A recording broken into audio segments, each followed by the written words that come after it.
Good afternoon. Today is August 12th, 2024, and the council briefing meeting will come to order. The time is 2:01. Will the clerk please call the roll? Councilmember Wu, Present. Councilmember Hollingsworth, Councilmember Kettle, Here. Councilmember Moore, Present. Councilmember Morales, Here. Councilmember Rivera, Present. Councilmember Saka, Here. Councilmember Strauss, Present. and Council President Nelson. Present.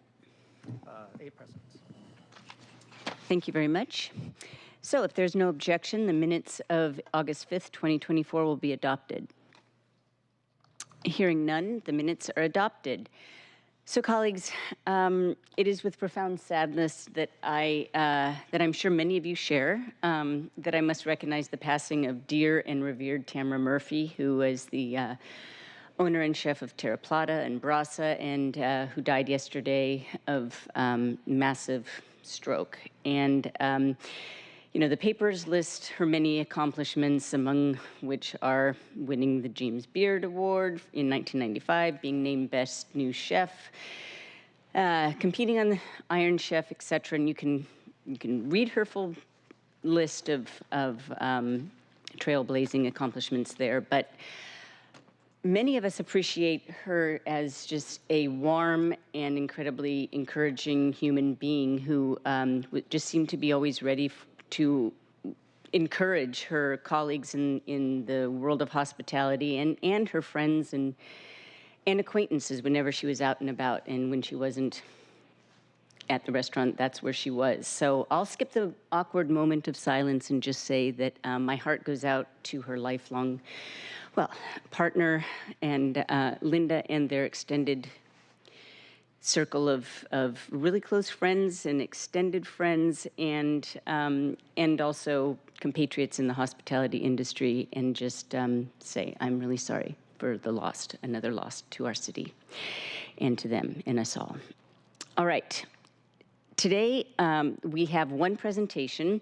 At the request of the Select Budget Committee Chair, we'll have a budget process preview from Council Central Staff Director Ben Noble. And we weren't able to. This item was listed on the agenda at the last Select Budget Committee meeting, and so folks can access that presentation there as well. That will be the first item on our agenda. And when it comes to tomorrow's full council agenda, I want to note that,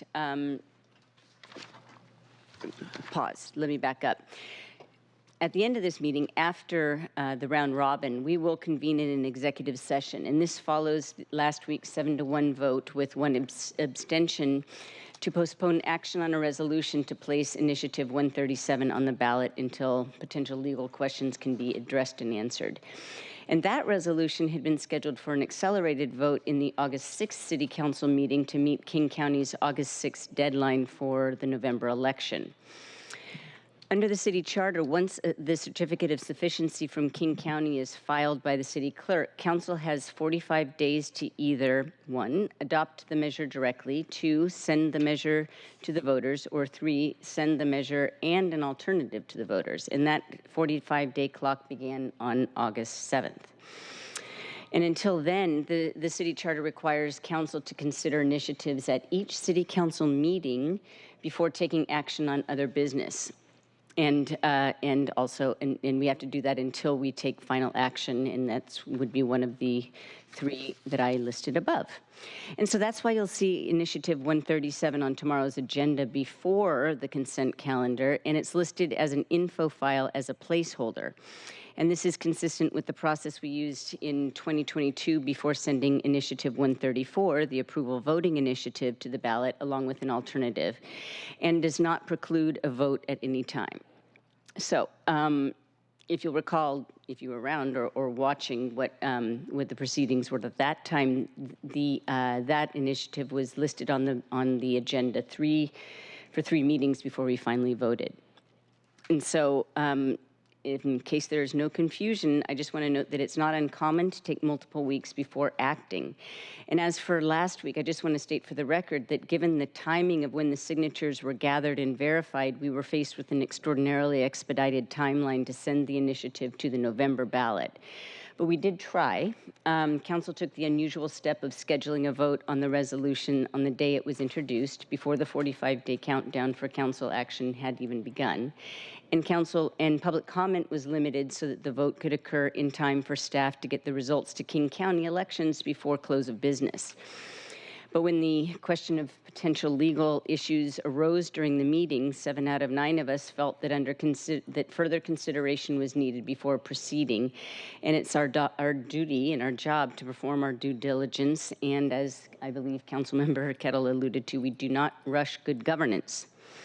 So that is why we have an executive session at the end of this meeting, and also why that clerk file is listed before any other items of business instead of at the top of when we start voting on individual items. All right, moving on to tomorrow's City Council agenda. There are several items on the introduction and referral calendar, including the weekly bill payment ordinance, and I will repeat, I think, let's see. I'm missing the other items on our on that agenda, so I will return to that. The consent calendar includes a weekly bill payment ordinance and 12 appointments and reappointments, including 11 to the Seattle Planning Commission and 1 to the International Special Review District Board.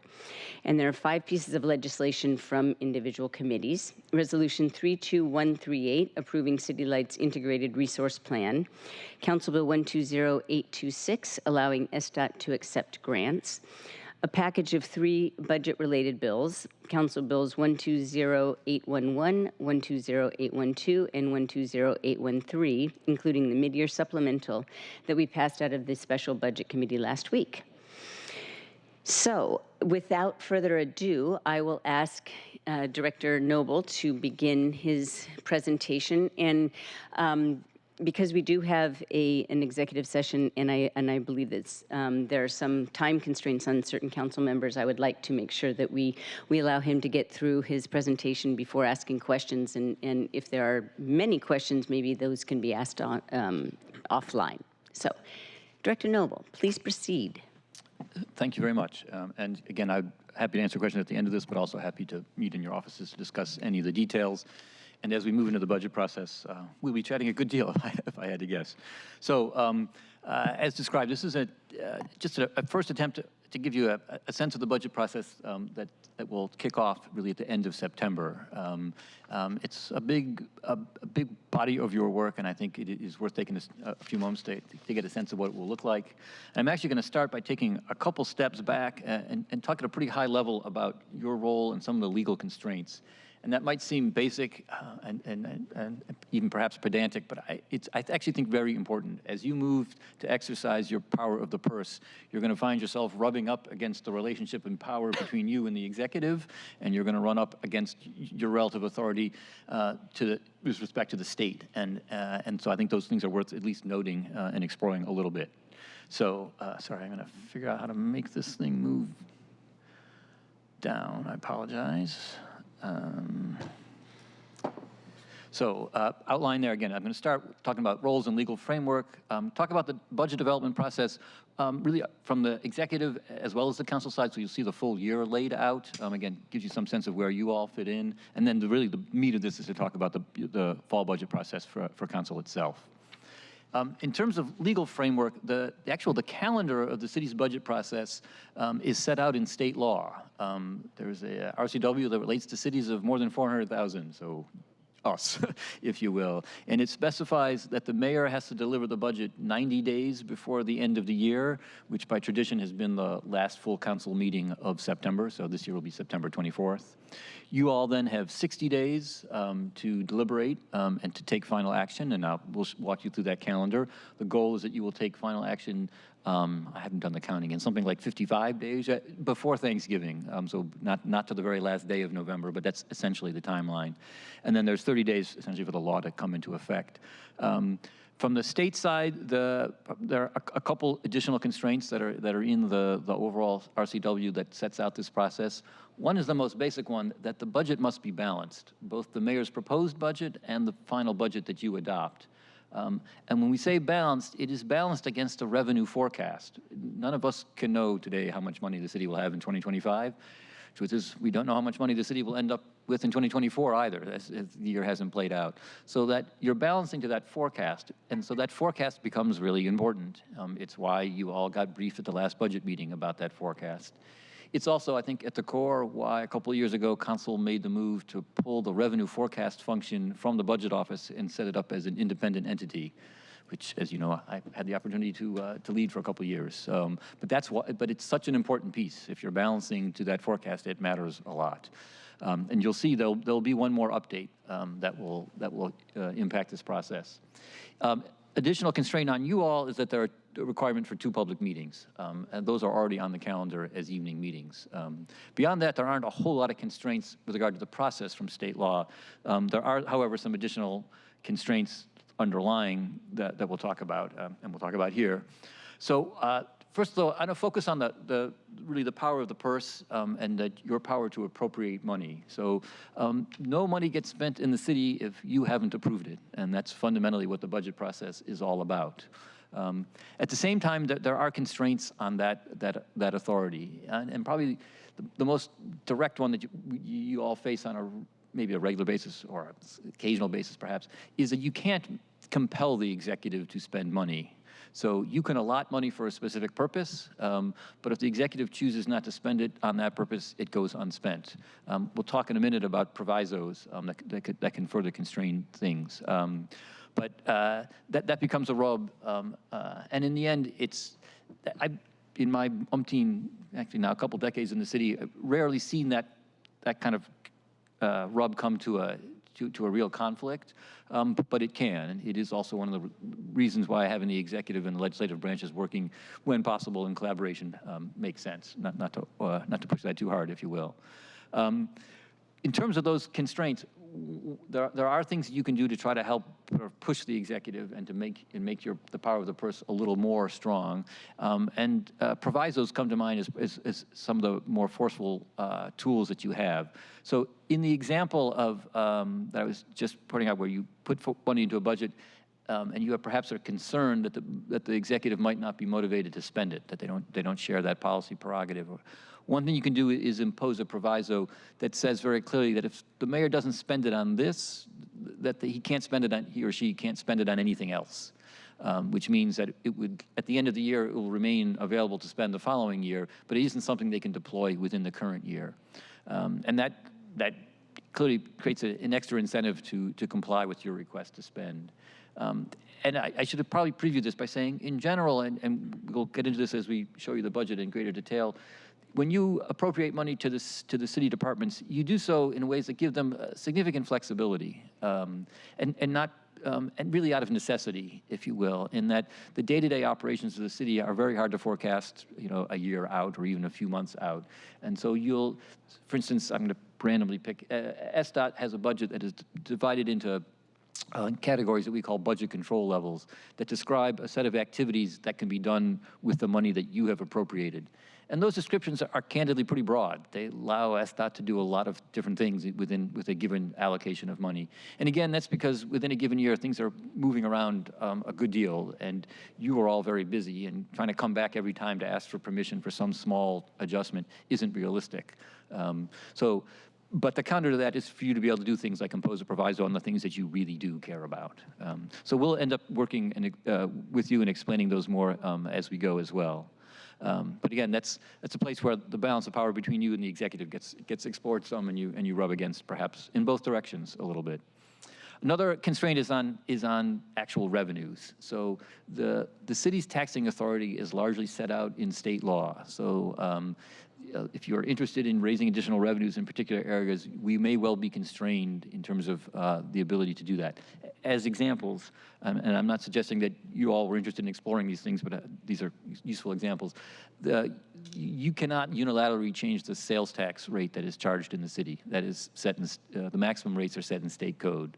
Similarly, the maximum rates for the business and occupation tax, the B&O tax, are also set in state code, and we are at them within the city of Seattle. So there are those kinds of constraints that you face as well.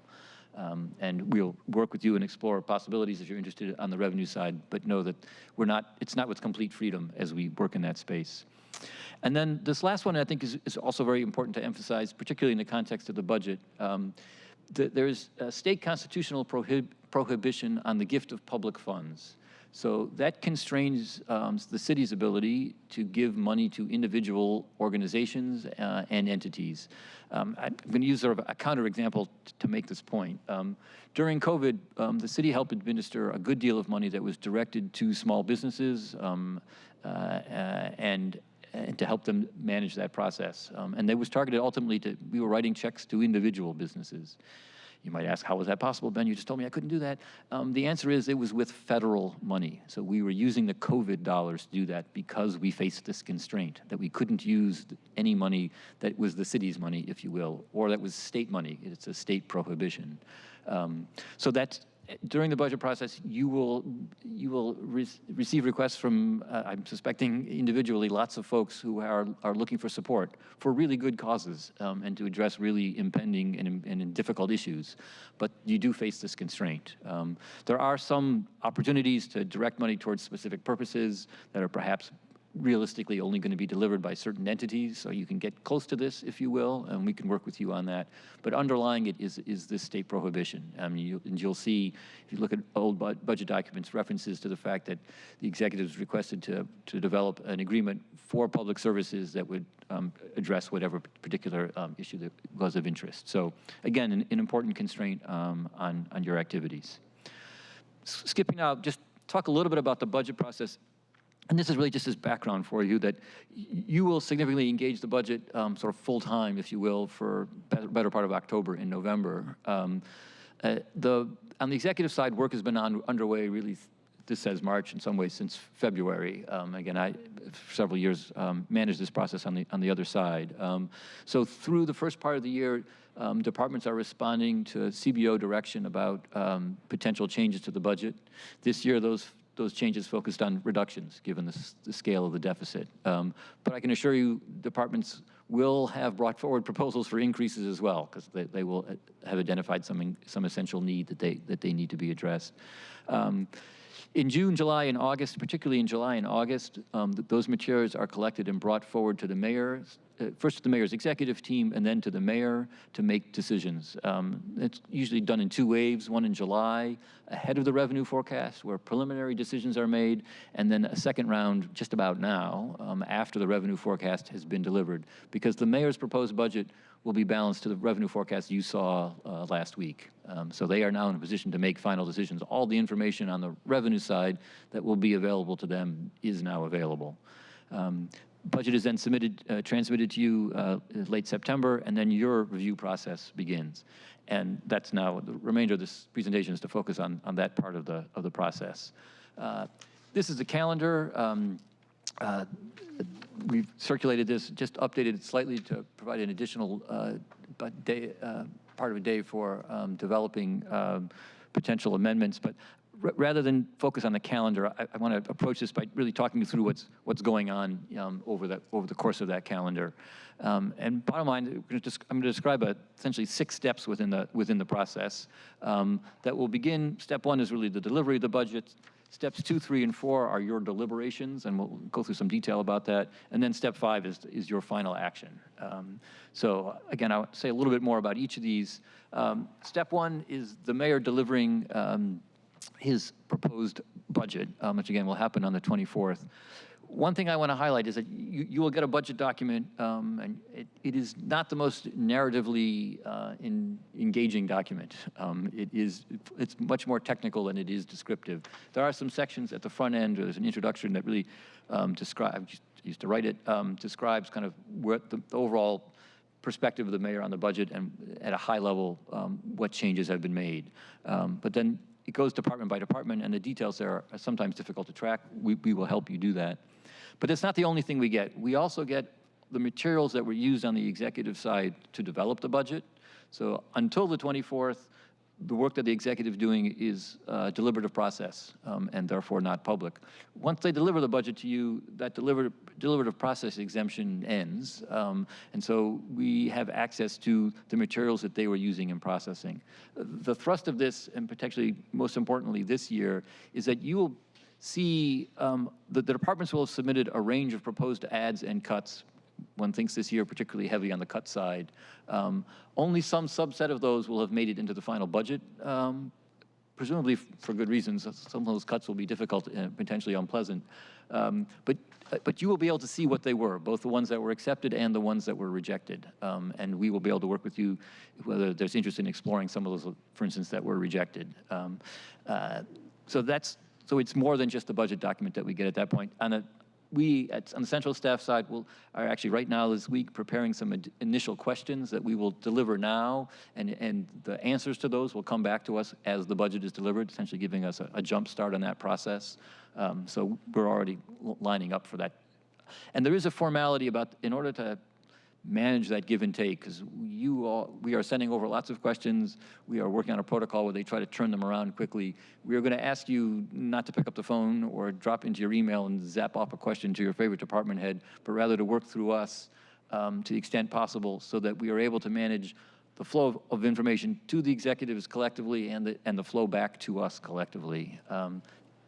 Without that, the system gets pretty clogged up pretty fast. So I do really recommend it. The efficiency here on both sides becomes very important. And then in that same time period, the initial thing that central staff will be doing is diving in and reading that document, identifying issues, talking to you and your staff about things that you see that are of concern, so that as the process continues, we'll come back and describe some of those to you. The first week, so after delivery, I'm described here as step 2 because we begin your hearings. One of the first things that happens is the CBO director will come and give you a high-level overview, essentially a couple-hour presentation walking through key highlights. Then we'll have scheduled a set of department presentations. They start that first week and spill into the next. You'll see them on the calendar. We haven't determined which departments and what that schedule is like, but that will depend some on where the action is, if you will, in the budget, where the biggest changes are or aren't, and where we think there's emphasis due, if you will. That's a key piece. As part of that process, then there's essentially a week off, and then during mid-October, central staff will come back. So the executive gets a cut of making a set of presentations to you in that first week. We then come back essentially a week and a half plus later to give you central staff view of key issues that are there.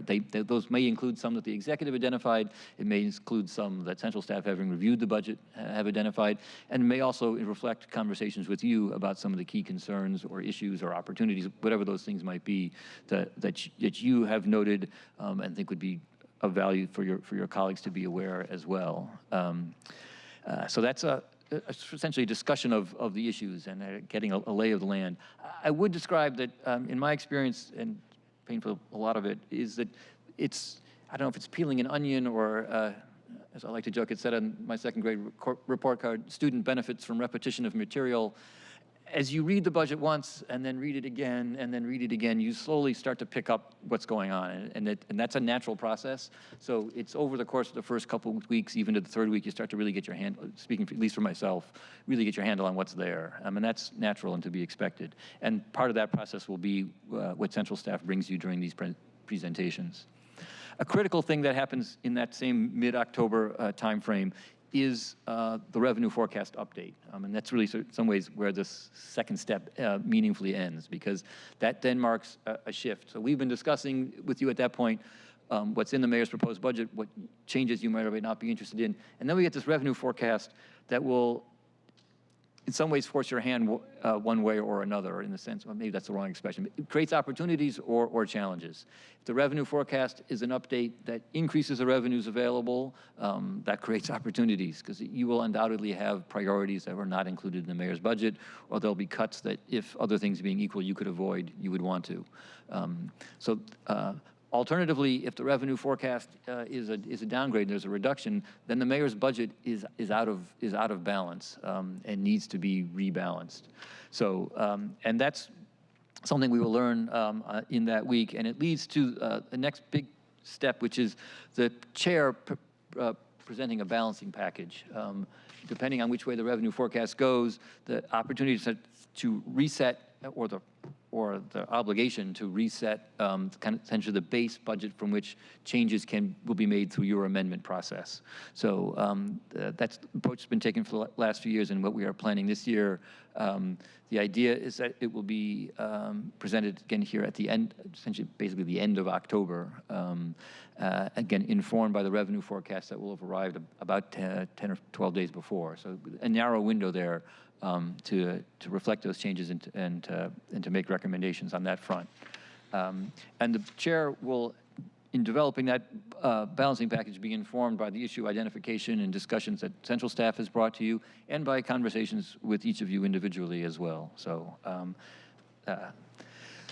then we move quickly into, to follow this through, the election in early November, and then the balancing package is, and potential amendments facing deliberations and potential votes in the period of the 13th through the 15th. So you can see again the details on your calendar, but proposals for amendments are going to be due on November 1st at noon. Again, these are not necessarily fully fleshed out, but proposals that we can then work with you to refine. We have through to the 13th kind of window to do that refining. So that is, to tell you, an importantly firm deadline, because there is a whole lot of work going on in this stage. So look forward to working with you on those. There are requirements about those amendments that are again designed to streamline and focus this process. First one of which is that deadline. The second of which is sponsorship from 3 council members, the member proposing and 2 others.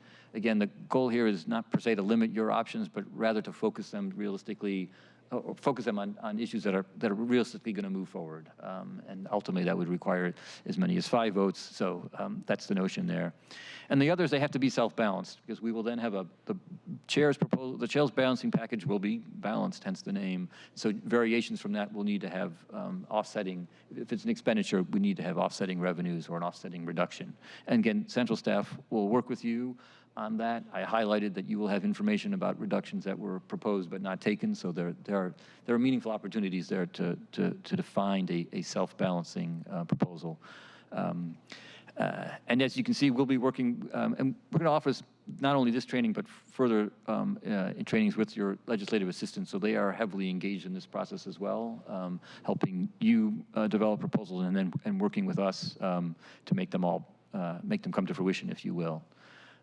So again, the idea is that you will then vote on the balancing package on November 14th and 15th, and we'll perhaps probably the most analogous process that you as a collective have been through is the transportation levy, where there was a balancing package. There were a series of amendments, and again, as described here, those amendments get sort of organized in a rational way so that you can move through them in ways that anticipate sort of next step and the step that follows, if you will. And then final council action is scheduled for November 19th and then following the 21st. So the 19th is the committee meeting, and then on Tuesday, and then Thursday the 21st would be final action by the council itself. We will take a little bit of time, essentially between the 15th and the 19th, to make sure everyone's math is right and that we've buttoned this up correctly. And then also, if we stay on this target, we'll be done before Thanksgiving and meet the state requirement of passing it by the end of November, where we started all of this, if you will. So with that, I'm open for questions and appreciate your attention.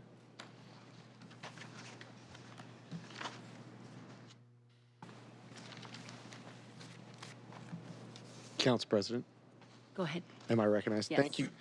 Council President, I just want to say thank you for having this briefing at council briefing. As the chair of the Select Budget Committee, I did request this, which is, colleagues, just for the record, is a difference from the past times that Director Noble has come up to talk to us about budget. Thank you, Director Noble, for this. I'm going to give you all just a couple highlights, and then I'm going to stop talking because we have a lot of other work to get to today. Number one is that if Patty Wergren from Central Staff or Megan Bartol from my team requests a meeting during the budget process, there's a high likelihood that you want to take the meeting. Mostly from Patty, also from my team, but just noting for the record that we're here to help. And if we're asking for time, that's because we're trying to understand either your priorities or provide a little bit more of a roadmap to where we're going. Because beyond what Director Noble has presented with the calendar, there are some other internal deadlines that we'll be talking through. I know I've started getting on some of your calendars for right at the beginning of the budget. Vice Chair Rivera, I think that we've got time on the calendar together. And so I'll be requesting that time. Just also noting that last week's meeting was a diet version of what we're about to go into. And so when we're having all-day meetings, and that means that the meeting starts at 9:30 and is scheduled until 5 p.m., we will take an hour or two lunch. Within that hour or two lunch, I'm oftentimes having meetings with you all or other people. So just getting ready for that. I traditionally will try to schedule some buffer time at the very end, so that if we have run over, we've got time to address what's going on in there. Sometimes I don't have any slippage room, and so I'll be really clear that if we're running up against a deadline, that means that we're going to have to come back the next day or schedule time that's not already on your calendar, which might disrupt your calendar, or you might not be available, but we're going to have to continue proceeding as desired. A really big difference between now and budget is that right now we have time to do briefings ahead of time so that you're able to get all of the information, and that allows us to kind of streamline. Last week we were able to streamline in ways because everyone had received their briefings. Once we're in the fall budget cycle, there's not enough time to do the pre-briefings. We're going to be all live and in real time. And so I share that as a difference. Amendment ideas, once we start, and department presentations, we start with department presentations and then we move into central staff analysis. With department presentations, this is your opportunity to ask the executives departments directly and the CBO, the City Budget Office Director, directly about what you're supporting, what you have concerns about, or additional questions. Once we get past there, we're going to be funneling all of our questions through budget analysts from central staff and departments through a process that we've used for many years. In the past, our shorthand has been SharePoint. Ben, I don't know if we're calling it Teams now, that technology's changed, but all that to say, the information requests, gathering, and answers are all going to be streamlined through a process. Which means that as you're seeing the first round of budget presentations from departments, you can start flagging your amendments, your priorities at that point, because I know that the deadline is way later in the process, but I do suggest starting that process of thinking about what's working well, what's not working well for you as far as your priorities and amendments, because we'll be checking in all along the way. And I'll just end with, I'm here to work together with you. I see myself as just a steward of this process. I'm your chair, and I look forward to working with you through this long process. Director Noble, You mentioned meeting. One thing I wanted to add is I'm working with, Patty's actually working with your schedules right now to set up sometimes for Yolanda and I to visit you each individually 3 different times in the process. We're trying to get these on the calendar proactively. Once in the middle of September, once we'll have picked up a little bit of intel about where things are headed, perhaps be able to share that, talk a little bit more about the process. Once in the middle of October, once we've had the budget presentations and the central staff analysis, so again, get a feel from you about what your priorities are. And then again, in the phase between the proposed balancing package and the final vote. So, and needless to say, or maybe not needless, because I guess I'm saying it, we'll be around throughout and anticipate meeting with you more than just those times, but wanted to get something on the calendar ahead of time for each of you as well. So I look forward to those discussions. Looking around to see if there are any questions. I'll remind folks that we did receive I see Councilmember Saka. We did receive the incredibly helpful tool of the budget breakdown, and that gives really good historical data on departmental budgets. Don't forget that resource. Councilmember Saka. Thank you, Madam Council President. And I suppose my question would be directed towards you, Chair Strauss. So you mentioned that we are anticipated to have a number of executive departments come give briefings alongside the CBO and director, and then that will be an opportunity for them to kind of double click a bit, if you will, on certain programs and investments made in the proposed budget, and all of us the opportunity to express our support, ask questions, express our concern as applicable. Will that be an opportunity afforded to all of the departments, all 40, like however many departments there are within the city of Seattle, or like which one? What is the selection? And if not, what is the selection process for determining which ones are going to be coming to give a briefing? Yeah, thank you. Thank you, Councilmember Saka. To expand on that, in the past, there have been a typical rotation of very similar departments. Seattle Police Department, Fire Department, Transportation, I think SDCI has been there, HSD.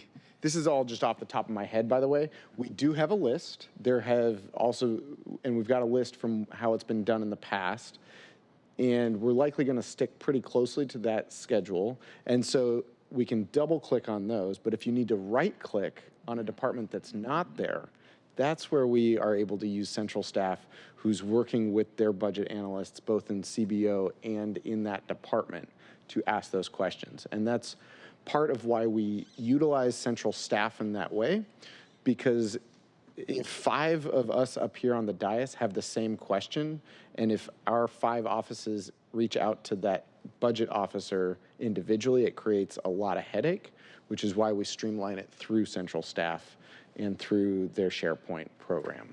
Yeah. No, thank you. That makes sense. Yeah, because it could potentially get a bit unwieldy if we endeavor to have some in all 40-plus departments. I think realistically, there's no way it can be all of them. There are obviously some ones that everyone, I mean, again, SDOT, SPD, one could imagine. Again, having been on both sides, we'll also be consulting with the budget director about, hey, this is who we're thinking of scheduling. Are we missing something that, is there a department that you, wink, wink, nod, nod, is worth a discussion? And just given the need to schedule before the budget actually arrives, we'll have a little bit of that dialogue, so that ideally we'll be able to bring you the key departments. But then, as Chair Strauss has noted, we'll be digging into all of it and be able to engage you in all of it, and if appropriate, bring in executive staff to your offices for further discussion as well. Thank you. Anyone else? Go ahead, Vice Chair. Thank you, Council President. Ben, when Council asks for, let's say, briefings from a department that's not on the regular rotation, does that information then get, I imagine, shared with all of the other council members? Absolutely. I mean, so if there's any, well, let me actually identify one thing that's a little bit of a change this year, and I was just reviewing the list this morning. We're going to ask most of the departments to prepare. We're working on a template for these presentations. In my experience, without that, they become sort of narratives of a different form in any given day, if you will. And we're going to request that really almost all the departments prepare a presentation, because we don't know in advance which ones, and candidly, that presentation itself offers a good little summary that central staff could help use. So those will be available as well. So as an example of one of our pre-budget questions is, to this list of departments, prepare us a presentation, and those will all be available to you. Only a subset of them will end up on the screen, if you will. But ultimately, yes. And again, that's also why it is SharePoint that we're going to use.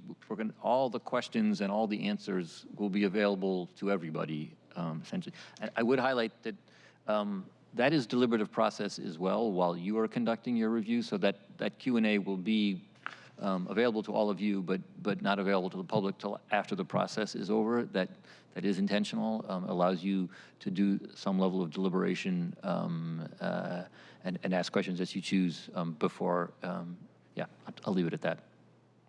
And we can add questions to our colleagues' questions as we're engaged in this deliberative process.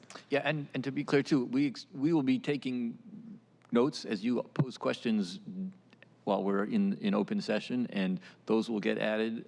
We have a protocol about that as well, that questions that are posed during executive presentations, the executive is going to write those questions down and confirm with us that those are the ones you asked, and those will get added and responded to.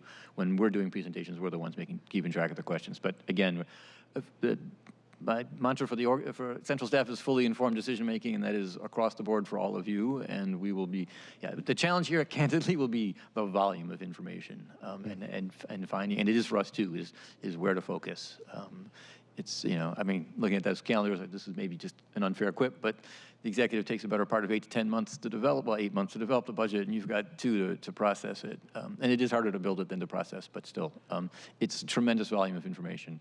It is, I would add, it's an intense period of work. I'm going to say for staff, but obviously it's an intense period of work for you all as well. I wouldn't want to minimize that at all. At the same time, it's obviously a very important one. It's also why you have largely set aside other work during this period. And also to know that when we're through it, we will be having a little time to debrief and figure out how this all worked for you and then it's not to say we can't make modifications along the way too, but it's a process that has been refined over time, but the fundamental dynamics are still there. And those were some of the things I reviewed at the very beginning about the timing and the relative authority and the like. Councilmember Strauss, do you have quick closing words? Last closing words. You're right. Thanks, Council President. We're good to go? Yep. Great. Just again, highlighting we've had both budget reform and budget process reform through this, through the different iterations. I see Ben's already left the table. But one of these examples has been how we've processed grants. We've talked about this earlier in the year. Also how we, as Council President, I see a confused look. I'm just sharing No, that I'm just noting the time, and so go on. Thank you. That we've got the Q1 grants, whereas in the past we haven't taken grants until later in the year. Another thing is the transmission date. We are having the budget transmitted as early as possible so that we can get out by Thanksgiving. In the past, we've always had final votes during the week of Thanksgiving. As well, another budget reform budget process reform is central staff analysts will be less available that first week while we're all hearing from departments so that they can dig into the budget as it's written deeper. And so this is a plan, this is intentional. I look forward to working with y'all. Thank you. I want to note that Councilmember Hollingsworth has joined us.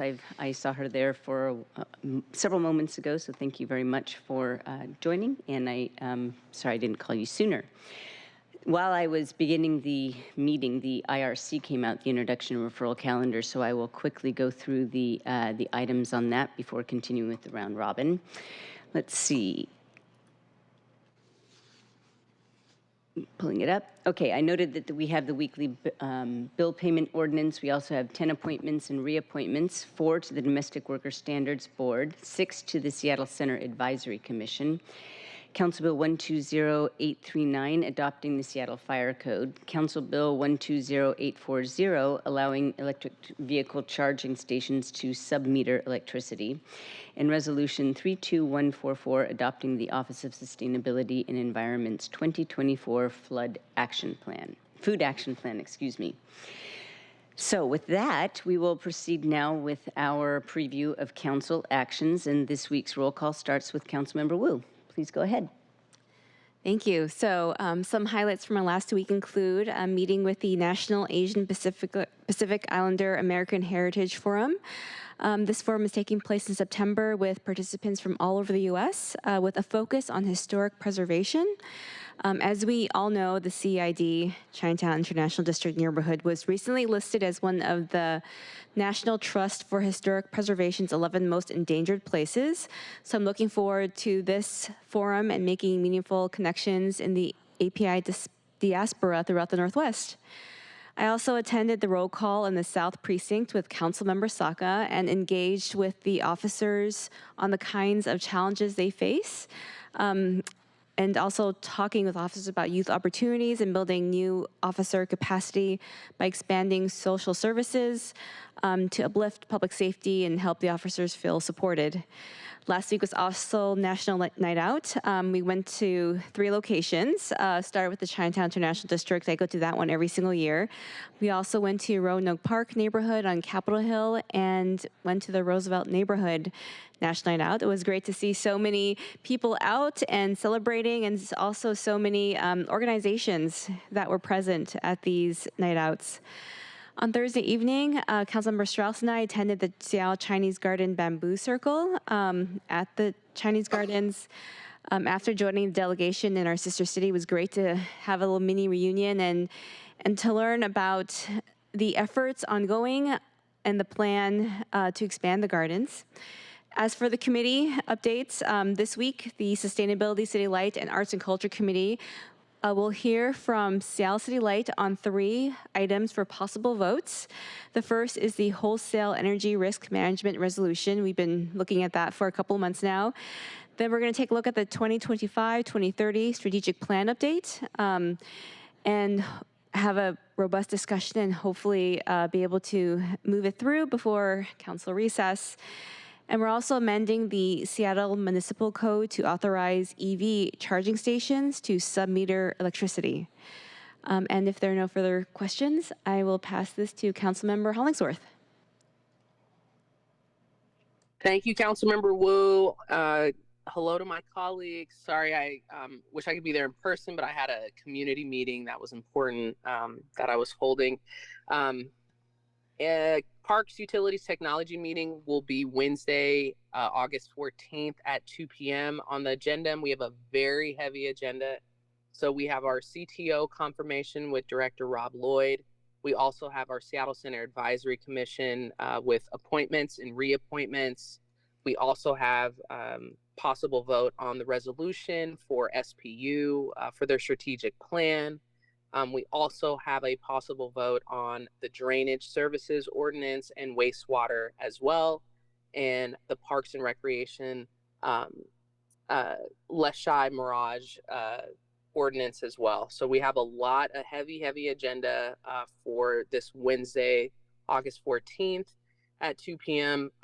Last but not least, before I pass it off to Councilmember Kettle, I want to send my deepest condolences to the Murphy family and Tamara Murphy, who is one of the co-owners of Terra Plata, passed away this weekend.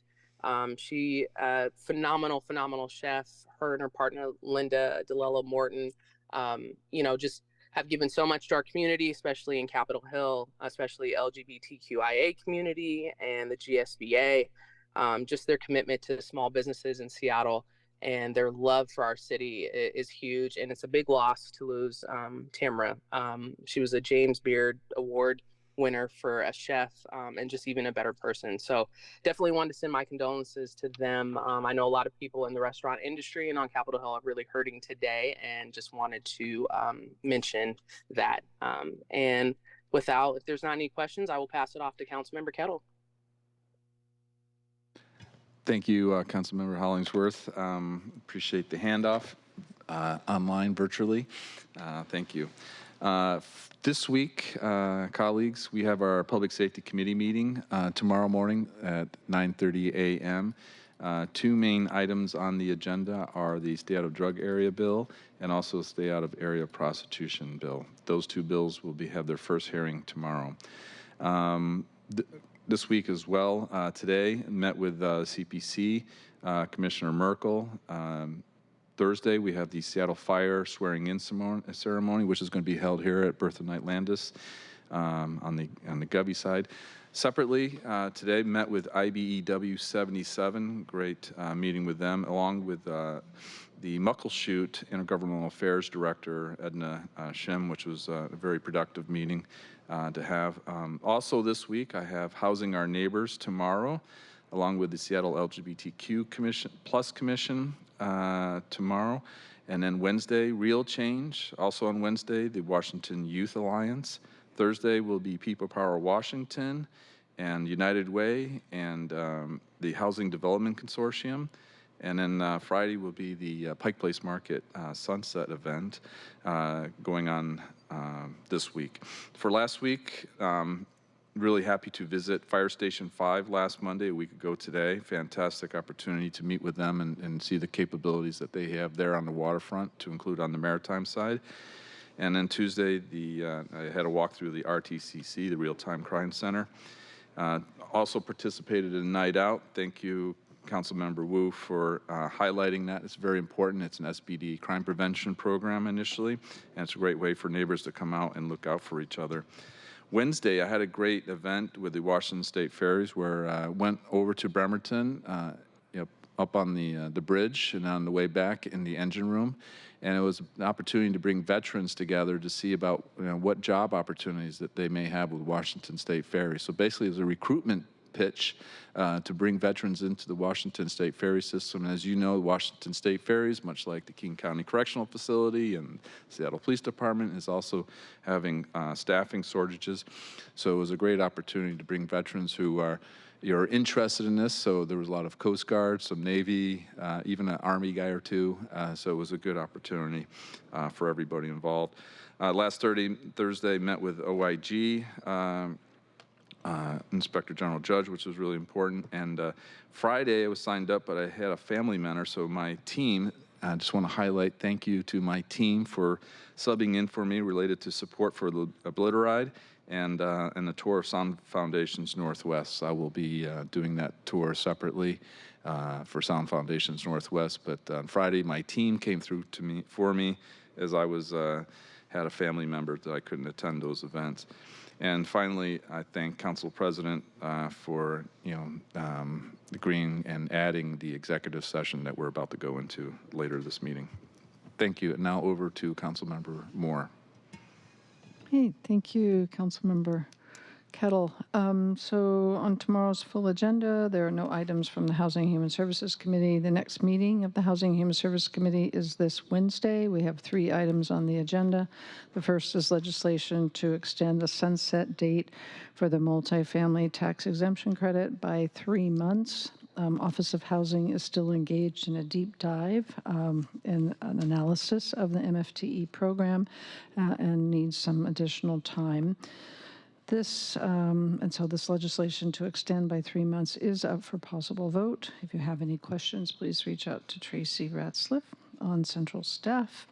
Second, we will have a briefing from Purpose Dignity Action on the LEAD program. And finally, we will have HSD and Seattle King County Public Health to discuss our joint approach to addressing substance use disorder.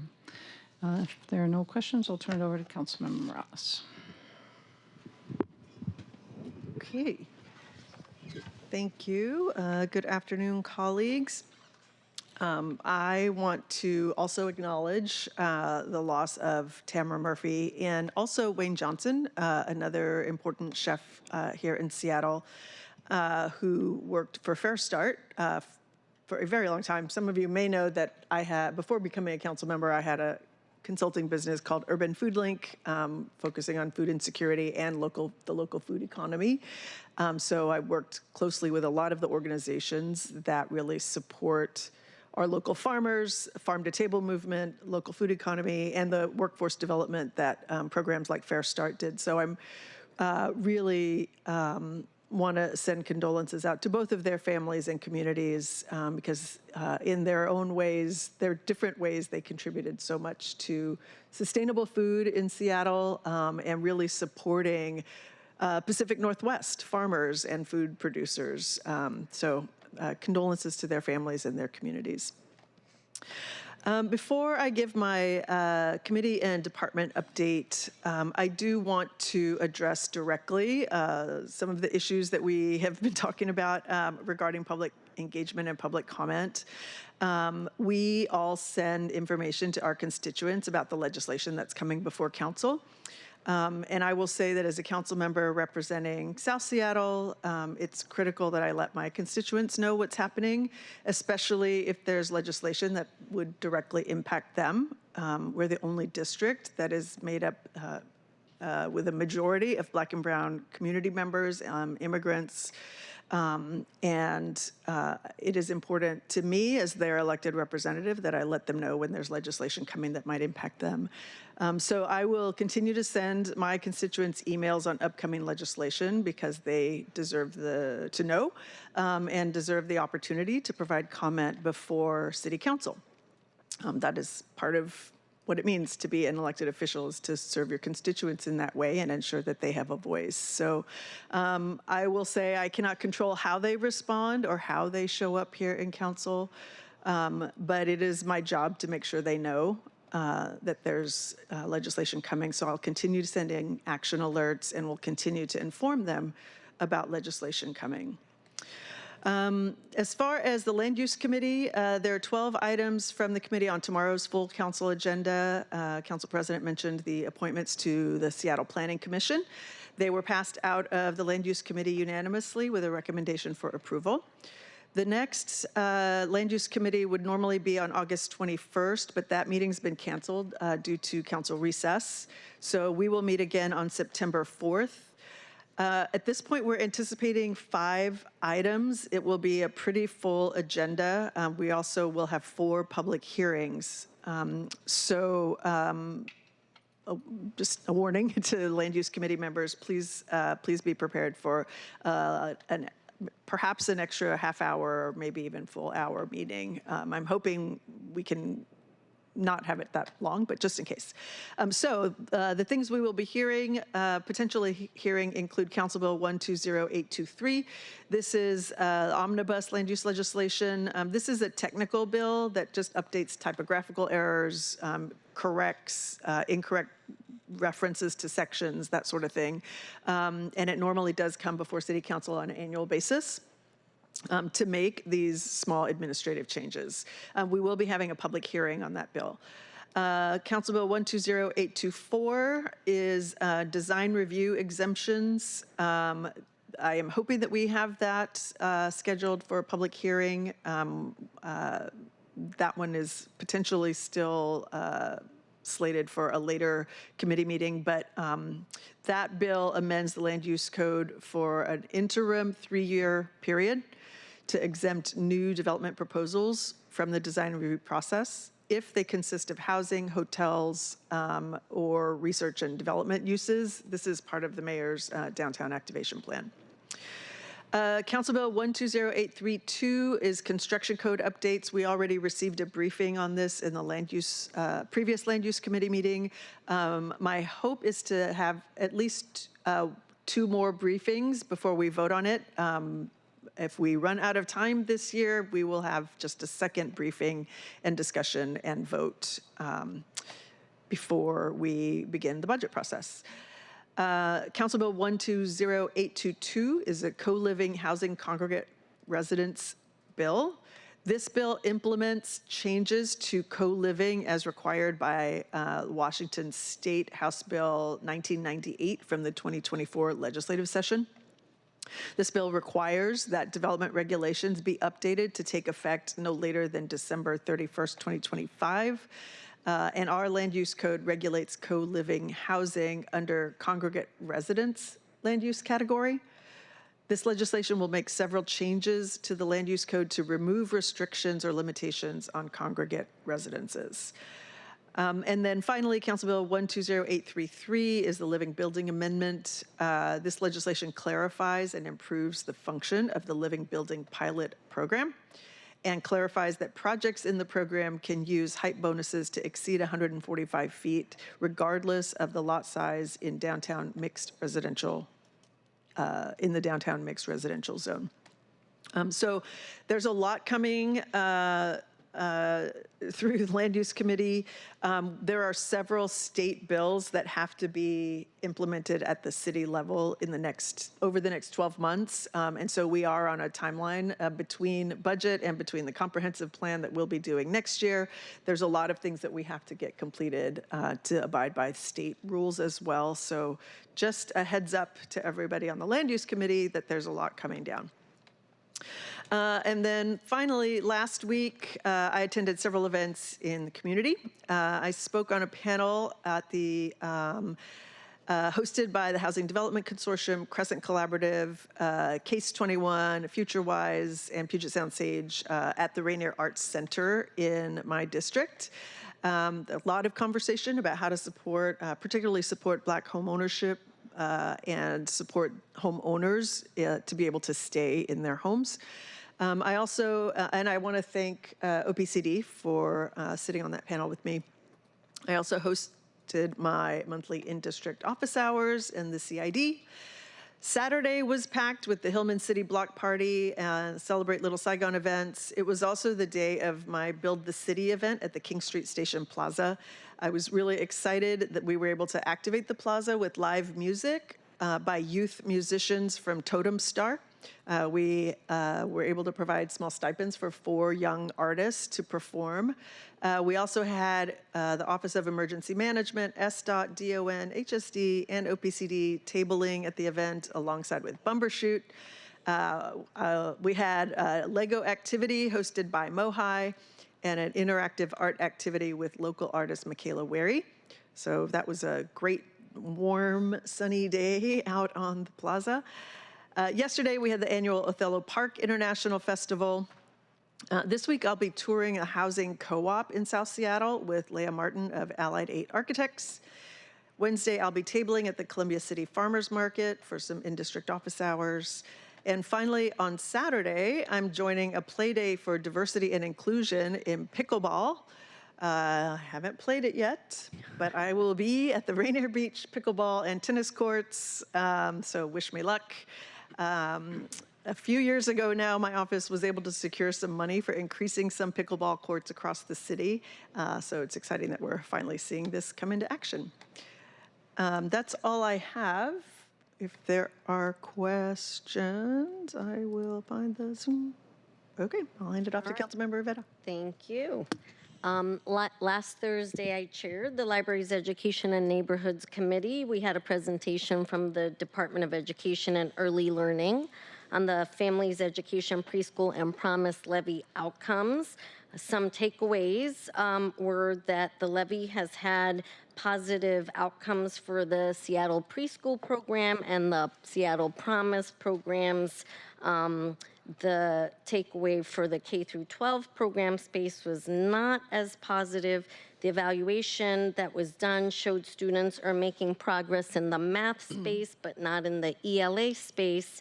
However, the program findings cannot be attributed to the levy investments as the findings were of no, quote, statistical significance. So I've asked Deal to, please engage in further research on those K through 12 investments to see if they can dig a little deeper and see if they could have correlations that have higher significance that was shown, and if not, what do we need to do in the K through 12 space to have better outcomes? Last week, my staff and I participated on National Night Out events with many of you in your districts. It was great to connect with constituents from District 4. People were very welcoming and appreciative of our presence.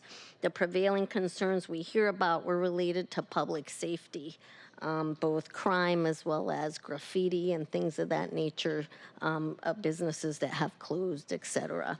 So things of that nature.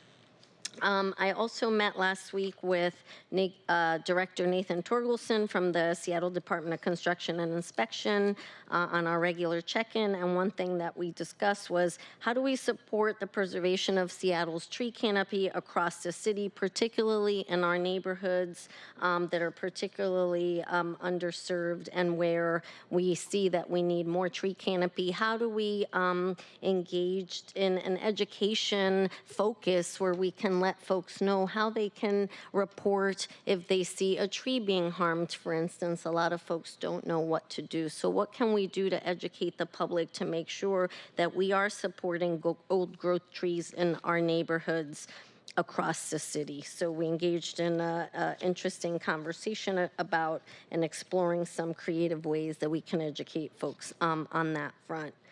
I also, I sit on the Lake Washington, Cedar, and Sammamish Watershed WIRA 8 Salmon Recovery Council.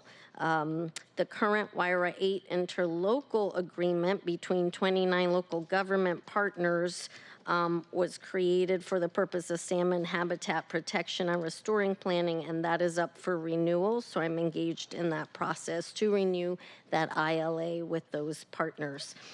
This week, I will be hosting in-district hours on Thursday. I very much appreciate constituents who take the time to meet with me and look forward to that this week. And then I want to highlight that I'm going to be doing another one of the public safety walks in the Wallingford neighborhood on Friday. I hosted a similar walk in May on the Northeast 55th Street corridor with the small businesses there behind U Village, and it was a great way to connect with the business owners, but more importantly, to hear about their concerns, their experiences with the public safety issues happening, and to bring some focus to the small businesses and see how we can help them as they're struggling. So lots more, but I'll leave it there because I know I have other colleagues that have to go. So unless someone has any questions, I will hand it over to Councilmember Saka. Thank you, Councilmember Rivera and colleagues. I'm here to report on the Transportation Committee. So we do have a committee meeting on Tuesday, September 3rd, bright and early in the morning, the first day after a holiday and after 2 weeks of council recess. So enjoy that. I know I will, but I look forward to seeing every last one of you there and your bright faces, your beaming, smiling, engaged faces there that first Tuesday morning. Again, after a holiday and council recess. But exciting stuff because, colleagues, we are going to be discussing really impactful items, including, finally, the Transportation Task Force. As you may know, the legislation was formally transmitted, so we'll have a briefing and presentation on that. Now that we have something concrete directly in front of us. Also, there are a number of pending board and commission appointments for various transportation advisory boards. So we'll start to take up some of those, freight, transit, pedestrian, bicycle. There's a number of advisory boards, as you all know. So there's a lot of exciting interest in these boards as well. So, but I'm really looking forward to that, and I know, colleagues, you are all too. And then just as an aside to note that we'll likely have one more Transportation Committee meeting after that on September 17th, Tuesday, prior to budget season kicking off in earnest. And so that is where we're at and where we're going on the Transportation Committee front. Quick district update.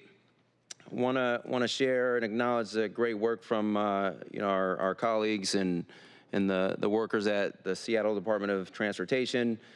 There was a front page story in the print edition of the Seattle Times a few days ago about some of their traffic calming measures along Elki and Harbor Avenue, which is so far that we're hearing, I mean, these were installed a few weeks back, but so far, by all accounts that we're hearing from our constituents, they're in D1, well received and having a noticeable impact, at least observationally and anecdotally. So we'll continue.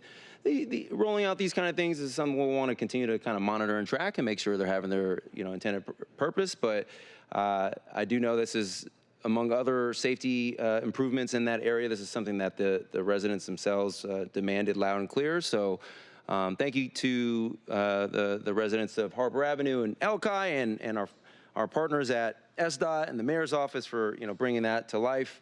Check out that article, colleagues, when you have time. You'll learn if you want to do a deep dive on the differences between traffic humps or speed humps and also speed cushions versus just regular humps. It dives deep. So Don't forget speed bumps. what's that? And bumps. Yeah, street bumps, which are really more intensive, arguably aggressive measures to slow traffic. Then there's speed humps, which are less intensive or less aggressive. And then there's the cushions, which are like humps, but they have like carve-outs for emergency vehicles, including fire, which I know Councilmember Kettle is like really excited to hear about. But in any event, so thank you again to all those that I mentioned. Next, I'll note that last week I attended the launch of the Seattle Police Department Women Alliance. So it's an employee network. It's an employee-led effort, and it's a proper foundation that they're standing up. So shout out to all the founders and key leaders behind this huge strategic initiative, including my own District 1 constituent, Heidi Tuttle at SPD. And, we all know, colleagues, that we can and must have legislation to govern important things like police hiring, recruitment, retention, promotion, and growth. And absolutely the department themselves, whether SPD or otherwise, needs to stand up and implement their own policies, internal policies to govern that same subject matter. But in the case of culture in particular, that doesn't negate the ability of employees to stand up their own strategic initiatives and efforts and that's what this is. It's an employee-led effort from, the rank and file which is really important because it allows them to speak directly from their own experiences. So this benefits, uniformed sworn officers and civilians alike. And it was great to just be there, be a cheerleader, and help just be present and allow them to self-advocate. Great to hear remarks from Interim Chief Rohr as well. And so just honored to be there last week. I guess finally, I will note that me and my office were closely tracking a fire that occurred in my district earlier today, late morning, early afternoon, specifically the Full Gospel Pentecostal Church in Delridge, North Delridge, along the 5,000 block of Delridge Way Southwest, to be precise. It extended to the main worship structure and an adjacent worship structure on the same property. There was a roof collapse, and reports from constituents is that it occurred in that roof collapse occurred in the adjacent structure. But as we understand it, the fire is currently under control, and the firefighters are on scene. Importantly, there were no injuries, but and I've spoken. Me and my office has been speaking directly with folks from fire and also the mayor's office. As I understand it, this was a 2-alarm fire. The Full Gospel Pentecostal Church is a historically black church, and so we are closely monitoring, tracking developments here, and here to be supportive of impacted communities any way we can. In any event, colleagues, that is all from me. I welcome any comments, questions, gripes, here or offline. But Councilmember Saka? Yeah, go ahead. Since I do proudly serve on the Transportation Committee, and as you noted, coming off recess and Labor Day, starting right off, so I was wondering, should we start our meeting at City Grind, support John and small business, and then migrate up to Chambers? I just throw that out there as an option to just kickstart your day with a good shot of caffeine from City Grind downstairs. That's a great idea. Send me your colleagues on the committee. Send me all of your coffee orders. I would love to have me personally make sure you have your jolt of caffeine so you're ready and engaged, and not have glossed over I looked, this really important stuff. So send me your coffee orders. All right, cool. Thank you, Councilmember Strauss. Thank you, Councilmember Saka. Just riffing off of this a little bit, you mentioned doing a deep dive on Alki. I think if you want to do a deep dive, though, you need to go to Seacrest Park, where there is that beautiful dive park. And nothing says love like another meeting. Coming straight from myself. It's from one of my favorite Seattle staffers that said that originally. And so, colleagues, I have 2 items in September that we need to take up in my committee, which are the priority hire bill that we've already been briefed on, the Council Bill 120815. We have that scheduled for September 4th, that Wednesday. Hearing about everyone's meeting congestion, I may change that to the September 18th meeting, where we already have the Indigenous Advisory Council Liaison Francisca Murnon and our Tribal Relations Director Tim Raynon coming in to provide our Tribal Nations Summit 1-year report out. So just noting, I might try to make some accommodations. In September, those are the only 2 items in my committee until we get the budget transmitted on the 24th. Coming tomorrow at full council is our mid-year budget package, the supplemental package, again with Council Bill 120811, annual wage increase, Council Bill 120812, the supplemental budget, and 813, the mid-year grant acceptance. I understand Councilmember Morales will be bringing back her amendment regarding the full $20 million of mental health money. I will let you know, colleagues, I have my amendment posted to the agenda right now as well. I have an amendment to do the same thing, but for $2.25 million. So this would effectively double the mayor's investment in gun violence prevention, and et cetera. Councilmember Morales has co-sponsored this amendment with me, and so I would love to earn your support on that amendment for $2.25 million. A couple other things in my capacity as Sound Transit board member. I am super excited to let you know when we come back from recess, the one line will be heading all the way to Linwood. And so if you are interested in joining the preview ride on, I believe, the 22nd, or coming to the ribbon opening on August 30th, you're all invited. We would love to have you there. It's going to be really great to get all the way up to Snohomish County. In District 6, I host office hours this week like every other week. I did have to change my office hours this week to attend a funeral this coming Thursday. So thank you to District 6 residents for your flexibility. I'm also, just without sharing more, I just want to celebrate one of our legislative department staffers, Maria Rosas. Maria has been a long time legislative department staffer. I can't even tell you how many council members, council presidents she's worked under and with. She's really good at karaoke. She's a really awesome person and a really diligent staffer. I can tell you that we all get paid because of Maria Rosas. And so, Maria, if you're listening, or your kids, your very successful children are listening, we here at the City Council celebrate you. With that, Council President, or colleagues, are there any questions? Yeah, I have a question. Can you just repeat what you said about the amendment you're bringing relating to gun violence funding? Absolutely, and it is currently attached to the agenda as Amendment B. It's very similar, and I can share more tomorrow. You heard what I said last week with being very frustrated with how the goalposts keep moving on money associated with the $20 million mental health money from last year.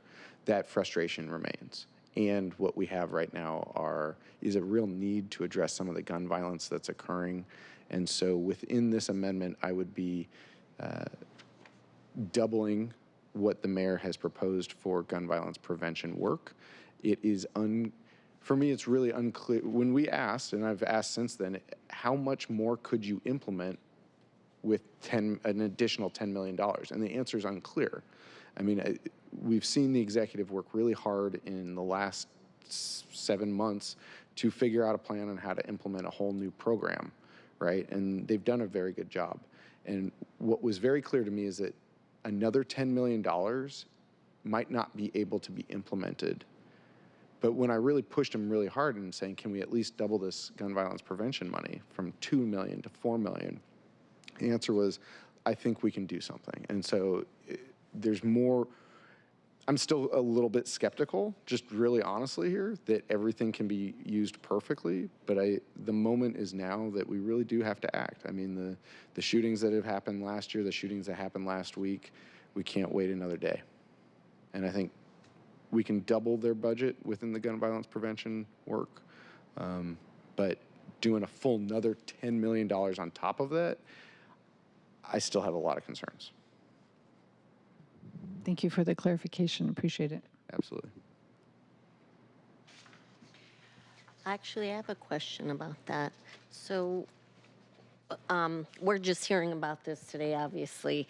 Are we going to get briefed on what that additional monies would do and what the mayor's office could actually do with that money? I just don't have any information about that. And it was clear to me from our last meeting that there was apprehension as to whether or not, and actually more on it is unlikely that they would be able to do more. So I guess any information before tomorrow that I can receive would be welcome, since I wasn't confident about their ability and the department's ability to actually get the money out the door this year. Amen, Councilmember Rivera. What I can say is, a couple of years ago when we would have council briefing Monday morning and then a council vote that Monday afternoon, there was no time to get because here we are, we just finished this amendment this morning, and so now I'm presenting it, and now we have some time to go get some more information. I would definitely say reaching out to the mayor's office for direct communication is going to be the best bet, and I'm happy. I chatted with them this weekend. They're happy to chat with anyone who wants to talk to them, but we're not going to receive necessarily a formal briefing at full council tomorrow, is my understanding. Is that correct, Council President? Correct. Yep. Well, I'll definitely reach out to the mayor's office. The thing that I care the most about is not to be performative about something that we actually have the ability to implement what we say we're going to do, because as I said last week, I'm tired of people promising things to constituents and most importantly, children that we can't deliver on. And so I want to make sure that we can actually deliver on the promise that we make versus doing some performative action, just to show that we care, because it is clear we all care. But I want to make sure that we actually can implement the money that we set aside for these purposes. Councilmember Morales. Thank you. I do think it's important to understand that part of what we're contemplating here is that there are existing contracts that have been canceled. There are programs that are currently providing restorative justice programming to young people in the city who have had their contracts canceled and who are going to try to continue to provide these really important services. And when they're having to contemplate laying off staff, and we have $10 million that we could be expanding or increasing contracts with, it really raises question about what our priorities are. So we will try to respond directly to your questions, Councilmember Rivera, but we have existing contracts that could have been expanded throughout the year, rather than waiting till the last bit of a new school year or the beginning of the next school year. So I do think that there are a lot of questions about why this money took, some time to come out. Nevertheless, there is an opportunity to, rather than cancel contracts, to continue to pay the programs that are providing the kind of services that we've all indicated are important to us, and that is part of the intent behind this. Thank you for that. I have no awareness that any contracts have been canceled, and I want to underscore that this money had not been allocated. There had been no process for this money. No awards have been made. So with this particular money, nothing has been canceled and no awards have been made. I think you're talking about something different that none of us have any awareness of. And again, no one has said to me from the Central Budget Office or from the Mayor's Office or from HSD or any other department that any current program that has funding has gotten cut this year. So if that is the case, then we need that information. And I doubt whether something has happened that we have no awareness of, because we had a very robust conversation about that. So I would like to see that from the department and from the mayor's office and from the central budget office very specifically if things have been cut, because we have no awareness of that.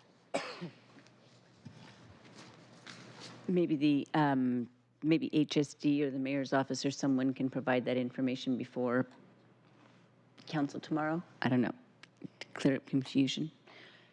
If that is the case, then we do need that information. But I think that these are claims that are being made that are unsubstantiated. And again, it provides confusion to the public, and it is not okay. So I would like to hear from the central budget office and from the mayor's office as to these allegations that that the city has cut funding to any programs that are providing these services, because we have not had any information to date, and we had central budget office here presenting last week. Thank you, Council President. Thank you. Council President, may I? Are you, go ahead. Yeah, so is it possible to have central staff here tomorrow to brief us on that issue? Because this is news to me as well. I'm not doubting the information per se, but it catches me by surprise. Certainly, I would have thought somewhat differently if I'd known these programs had been cut. So it would be very helpful to actually have central staff present to us, and maybe the mayor's office, who was here, by the way, when we had that very long and involved conversation that made no mention of this. So, you know, we certainly all up here support making sure that there's sufficient money for gun violence prevention and intervention. It would be helpful if we could get that kind of information so we could take an educated vote. Council President? Yes, go ahead. Is that what you were meaning when you asked? I was just about to say, I know in past years, best practice has been between council briefing and full councils, individuals who have these questions would reach out to the respective places to have that presentation. This is the first year I've ever seen anyone coming to full council to create presentations. So I'll just kind of leave it at that. Well, I would note that there was no reason for this to be on any of our radar to request to have a separate briefing. Certainly if that'd been on my radar, I would have asked for a separate briefing. And then I had opportunity here where questions were asked and nothing was flagged at this presentation for me to follow up with between Wednesday and tomorrow. So while that may be the process, there has to be some way to actually understand there's an issue you need a briefing about. And I would ask that if our colleagues are aware of that, if you're aware that funding's been cut that's affecting gun violence, hey, please let me know. I'd like to know that. I'd like to participate in that discussion. I'd like to be supportive of efforts to make sure that they're getting the funding they need. So I appreciate that information and briefing. So thank you. I agree as well. Thank you, Councilmember Moore. This is something that we need to know ahead of time, not the day before we're being informed that we are to take a vote the next day. These are important issues, and we need to have the information before we take these votes. I do agree with that. And to your point, Councilmember Strauss, there have been presentations from central staff on issues, on pieces of legislation that have gone straight to full council, and also those that have been processed by committees. So I'm happy to provide examples if you would like. But on this particular case, because these two amendments are coming on the day that that this legislation will be voted on, I do endorse that we have some folks from the executive to answer some of these questions, and also central staff. Anything else? Okay. All right. So thank you very much, Councilmember Strauss, for acknowledging Maria Rosas, a departmental treasure for as long as I can remember. She will be sorely missed, and I'm glad that you mentioned her retirement, much deserved. Clearly, she does a lot more than just make sure that we're paid. I mean, she is a thoughtful, and she knows pretty much everything about everybody's family, about their kids, about what we're all going through. So I really will miss her. All right, let's see. The Governance, Accountability, and Economic Development Committee met last week, and we were going to meet this morning. That was canceled, but I have added a couple special meetings that will be held on, let's see, Monday, September 16th and Monday, September 23rd, both to catch up on ongoing legislation before we break for budget. And I'll just skip to some important other business before we break into the executive session, because we've got some legislation before us that may be considered controversial. So I want to explain our procedures going forward in case of disruption, so we don't repeat the chaos of last week. So, per Council Rule 11D, examples of disruption include outbursts by members of the public not recognized to speak, public comments not related to the agenda or within the purview of the committee, behavior such as threats, personal attacks, or use of racial, misogynistic, or gender-related slurs, or abusive language or other disorderly conduct that intentionally disrupts, disturbs, or otherwise impedes the orderly conduct of or attendance or participation at a council or committee meeting, and failure to follow the direction of the presiding officer or a security officer. And those are the most common, but there's a whole list, and you can read Rule 11D for the rest of them. So if disruption is occurring, what I'll do is I'll first give a verbal warning to try to stop the disruption. And if the disruption continues and it's infeasible to proceed with our business, we'll take a 10-minute recess in hopes that security can assist to calm things down. And then if, after reconvening, an order is not restored and it's not feasible to direct security to remove individuals causing the disruption, we'll again recess for 10 minutes so council members and the clerk can go to their office and join the meeting and participate remotely. So, and depending on the situation, council may need to direct security to clear chambers, in which case support staff will prepare the Sam Smith room for members of the media as required by the OPMA. So here's the deal. What the public really needs to understand is when people in the audience are yelling at council members or chanting or whatever, it's really difficult or impossible for us to hear each other. If you're listening on Seattle channel, you can hear what we're saying better than we can because the mics pick up our voices and not necessarily the noise in the room. And that happened you couldn't hear me, Councilmember Strauss, half the dais down. So that is what we're trying to do, is to ensure that we can hear each other and continue with the meeting. So in these cases, that's what to expect in cases of disruption. I just want to be clear so that we're not kind of wondering what's happening right now, and we can proceed as quickly as possible with the remaining items on our agenda. So again, that's what to expect from city council meetings, but committee chairs can run things at their discretion. I would encourage uniformity of what we do so that people in the public know what to expect when they are watching or attending council meetings, but just wanted to give that little preview before this week's meetings. All right, is there any other business? Go ahead, Councilmember Strauss. Council President, thank you for clarifying that. As you said, I couldn't hear you from halfway down the dais. So I do appreciate that clarification. I'm hoping this will be shared with us in a written format. Is that correct? Yep. Fantastic. And I'll just flag right here for the record, I don't think that it meets our expectations to meet via Zoom in these situations. I do think that still meeting together in person is important, and I know that there are a few options. I don't need to micromanage or get into that. I'm just stating my preferences for the record. I will explain that if we do not meet in Zoom, there needs to be a voice vote to meet in an alternative location. And the problem with last week was that we could not even hear our voices. So that is why I said, depending on council on the situation, we may need to clear the room. However, sometimes it's not really possible to do that, and then arranging another location and getting that voice vote is difficult. But I hear you. I'm a champion of being here at the dais in person, so that is always my first preference as well. Any other business? All right. So if there's no further business, we'll move into the executive session. We'll now move into executive session as presiding officer.